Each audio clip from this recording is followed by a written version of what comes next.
Baik, kita akan kembali mencari tahu bagaimana kemudian jawaban-jawaban dari Istana sebagai bentuk respon dari aspirasi yang coba disampaikan oleh ratusan mahasiswa dan juga koalisi masyarakat sipil yang sudah menyampaikan suaranya kemarin hari Senin di Patung Kuda Jakarta. Mas Hariko, tadi seperti yang disampaikan oleh Prof. Lili, ini nampaknya ada satu hal yang miss dalam proses penyampaian informasi, proses komunikasi yang disampaikan sehingga ada disinformasi di situ. Karena beberapa poin juga yang disampaikan oleh BEM UI, Mas, ini mahasiswa memprotes sikap inkonsistensi pemerintah dalam mengambil atau membuat kebijakan seperti tadi juga yang disampaikan Prof. Lili. Ini jangan-jangan hangat-hangat di awal aja nih, nanti implementasinya akan seperti apa, Mas Hariko?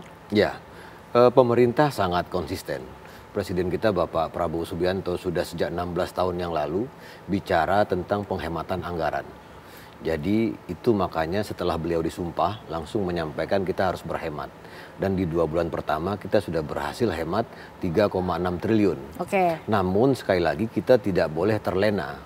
Maka kami melihat demonstrasi teman-teman mahasiswa kemarin itu memberikan satu peringatan kepada pemerintahan. Bahwasanya meskipun di survei itu tinggi, tetapi kalau ada kebijakan itu tetap harus berhati-hati, karena masyarakat sangat kritis. Jadi kalau kita perhatikan pernyataan dari Presiden kita Bapak Prabowo Subianto, beliau mengatakan mari kita bersih-bersih, jangan sampai masyarakat yang membersihkan kita.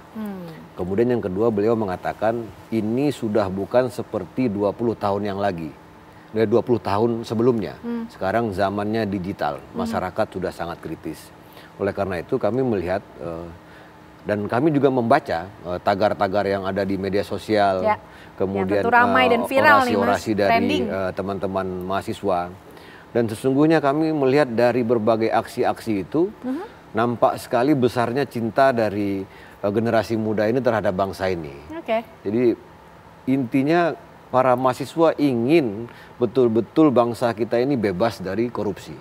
Kemudian tidak ingin uang-uang rakyat baik di APBN sebesar lebih kurang 3.600 triliun atau pengelolaan APBD ada 1.300 triliun ini digunakan untuk memperkaya para pejabat. Jadi tidak ada kebencian sesungguhnya yang kita lihat dari orasi-orasi para mahasiswa. Karena kami sangat memahami itu prosesnya panjang sebelum turun ke lapangan. Ada proses pengumpulan isu, ada diskusi, bukan tanpa dasar menulis rilis, kemudian mereka datang ke lapangan juga tidak dibayar, berorasi, berkeringat, kemudian cari makanan sendiri, iuran, patungan. Kami sangat menghormati proses ini. Intinya Presiden kita Bapak Prabowo Subianto adalah sosok yang sangat demokratis. Ini negara demokrasi. Beliau sendiri pernah mengatakan kalah sekali, maju lagi, dirikan partai politik, ikuti semua jalur-jalur prosedur politik.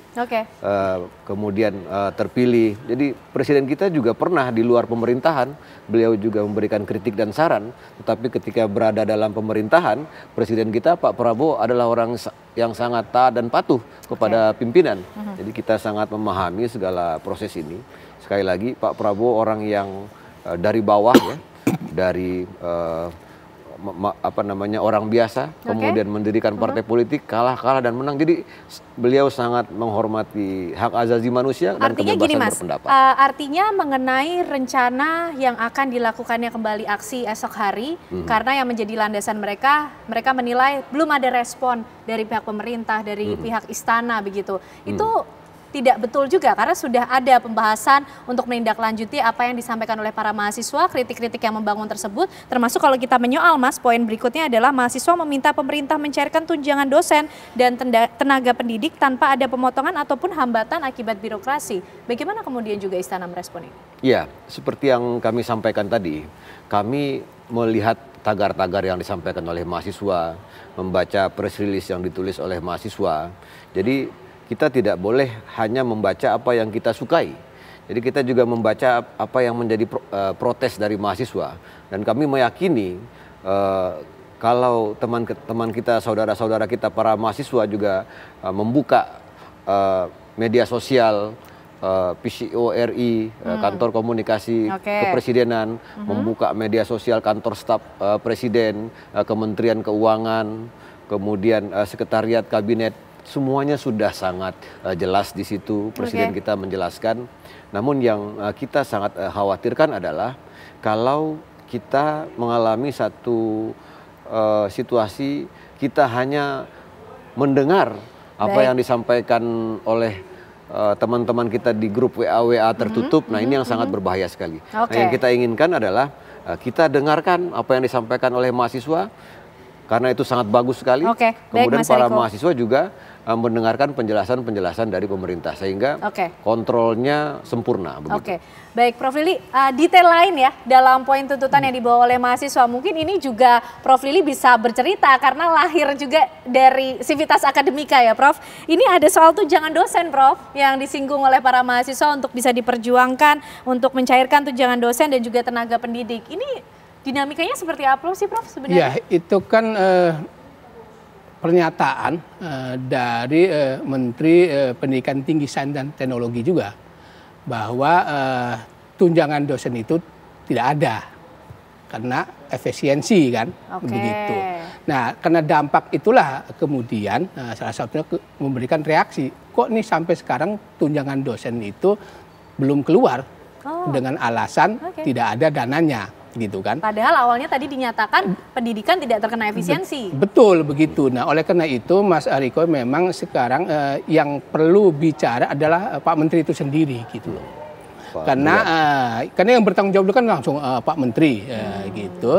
Baik wamennya juga nggak apa-apa gitu, mengatakan bahwa semua tuntutan-tuntutan yang disampaikan oleh mahasiswa itu tidak benar. Dan akan direalisasikan tentang UKT itu tidak akan naik, beasiswa tidak akan berjalan, dan tunjangan dosen itu. Kalau itu saya kira Pak Menteri yang langsung berbicara atau press release juga bisa. Saya kira itu akan mendamaikan teman-teman mahasiswa. Bisa jadi besok tidak akan jadi demo tanggal 20 itu. Tapi yang penting begini sebenarnya di lain isu itu. Ya jangan sampai kan tingkat rating kepuasan itu kan tinggi Pak Prabowo ini. Jangan sampai bulan madu ini berakhir gitu dengan persoalan-persoalan yang sesungguhnya tidak terjadi itu gitu, tidak benar karena terjadinya miskomunikasi tadi gitu loh. Jadi karena kalau itu saja dibiarkan itu akan menggerus tingkat kepercayaan dan itu kan berbahaya bagi kelangsungan pemerintahan. Karena yang kita analogikan Mas Hariko ini kan kalau pada zaman Pak Jokowi itu kan sampai slogan Pak Jokowi adalah kita. Sementara elit nggak menikmati, sehingga elit yang bereaksi di DPR itu. Nah sekarang nampaknya gitu berbalik, elit yang menikmati partai-partai sementara rakyat ini yang menderita dampak dari efisiensi itu. Padahal kata Mas Hariko itu kan efisiensi bukan disasar itu, bukan disasar bagi kesengsaraan masyarakat, ingin memuliakan masyarakat. Itulah. Nah yang saya sangat sayangkan adalah yaitu menteri-menteri itu tidak meluruskan.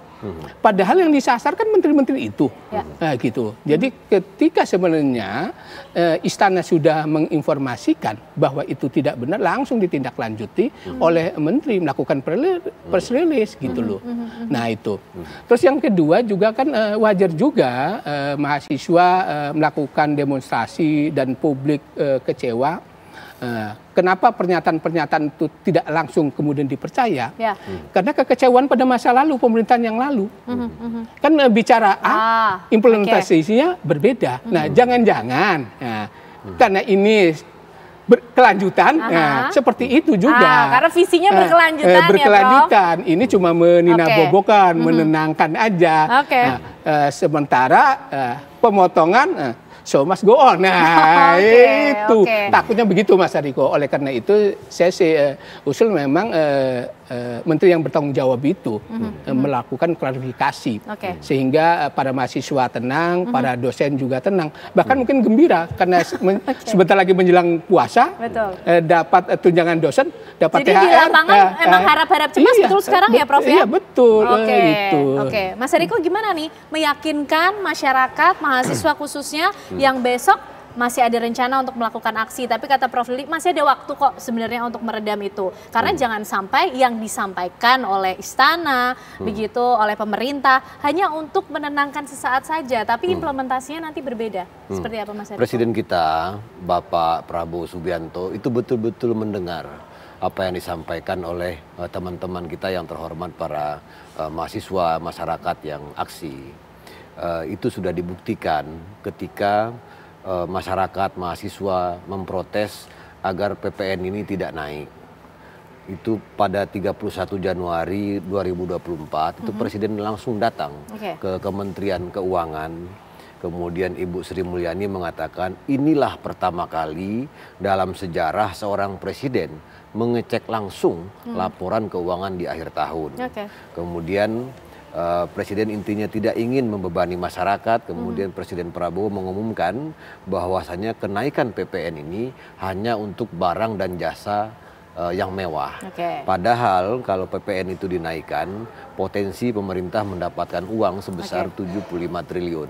Tetapi itu tidak dinaikkan karena khawatir masyarakat ini terbebani. Dan kalau mau jujur Mbak Ken ngerasain gak sih kenaikan PPN ini? Kan enggak, itu kan betul-betul untuk barang dan jasa yang mewah. Sama kayak harga gabah itu. Jadi ketika Presiden mengatakan siapa yang mempersulit petani, mencekik petani, saya bisa jadi yang mencekik dia. Dan hari ini harga gabah kering sudah 6.500. Jadi Presiden tidak main-main terkait dengan agar masyarakat ini tidak terbebani. Itu prinsip utama dari Presiden kita Bapak Prabowo Subianto. Tetapi kritik dan saran kalau ingin disampaikan oleh teman-teman mahasiswa tentunya kami tidak ada masalah. Yang penting sekali lagi kita ini negara yang sangat demokratis. Namun juga kita harus berhati-hati kalau ada upaya adu domba, kemudian kerusuhan yang kita tidak inginkan. Sekali lagi kita ini yang akan justru menimbulkan kita harus berhati-hati. semakin besar kami lagi. Menyampaikan imbauan kepada teman-teman yang di lapangan sekali lagi agar berhati-hati.